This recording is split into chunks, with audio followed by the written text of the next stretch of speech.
Agorapulse, c'est une aventure humaine d'abord, qui aujourd'hui est composée d'une centaine de collaborateurs, une cinquantaine en France et une cinquantaine à l'étranger, dont une trentaine aux États-Unis.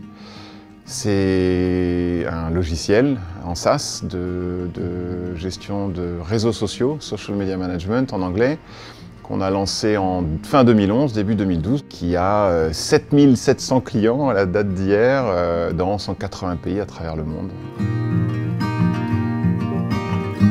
Il y a une souffrance commune à laquelle Agorapulse répond que tout le monde va avoir, c'est que le social media, c'est le chaos. Ça tombe dans tous les sens, ça vient de partout.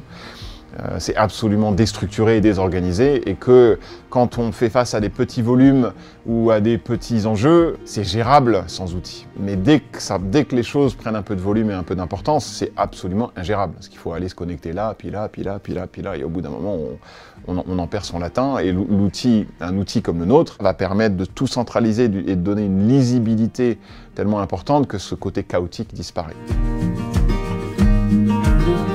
On fixe nos objectifs avec trois scénarios. Un scénario good, un scénario better et un scénario best. Avec un principe simple qui est que le good est celui qu'on n'a pas le droit de rater. Parce que l'échec est interdit. Donc il faut qu'on ait absolument un plan qu'on soit certain d'atteindre et qui fasse qu'en fin d'année, auprès des équipes, on n'est jamais en situation d'échec. Et on a fait notre good pour 2020, donc on n'est pas en échec. Alors maintenant, on n'a pas fait le better, on n'a pas fait le best, on n'a pas fait la meilleure année qu'on aurait rêvé de faire. Là, on termine l'année à 13 millions quelque chose, 3-4 de revenus annuels récurrents. L'objectif de 2021, c'est d'accrocher les 17 millions à la fin de l'année. Et si on va chercher les plans les plus ambitieux, c'est d'aller accrocher les 20 millions. Mais bon, ça va être sport. Mais on aime bien le sport. Alors, aller chercher encore plus de croissance, ça passe en général, quand on passe des caps comme ceux qu'on passe tous les ans ou tous les 2 ans, hein, ça va en général par changer la manière dont on va chercher cette croissance. On se rend bien compte qu'à partir de 10 millions, il faut changer de braquet, il faut changer de façon de faire. Là, on passe à partir de 2021, on appelle ça la Dimension dans notre jargon, c'est-à-dire que maintenant, on va essayer d'identifier les typologies de clients qu'on souhaite avoir, parce que ce sont les clients qu'on a déjà aujourd'hui et qui nous payent le plus, qui nous utilisent le plus et qui voient le plus de valeur dans notre outil.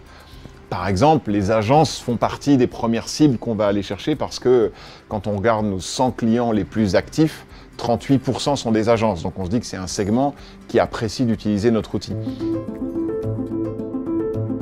Je n'attends pas d'Innov qu'il aille faire notre croissance. Par contre, ce que j'ai constaté en 2020, c'est que quand on avait des choix importants à faire, il nous faisait poser les bonnes questions et il nous faisait mener les bonnes réflexions. Donc moi, c'est ça que j'attends d'un partenaire investisseur, c'est le challenge. Mais t'es sûr?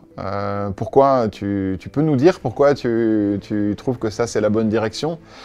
Ce qui m'oblige, et que je ne fais pas forcément moi tout seul, ou ce qu'on ne fait pas forcément nous tout seul, à aller nous challenger nous-mêmes, quoi. Agora, c'est le lieu où se rassemblent les gens dans l'Athènes antique. Donc c'est le lieu où se rassemblent les gens. Et Pulse, c'est le pouls. Donc Agorapulse, c'est le pouls de là où les gens se rassemblent.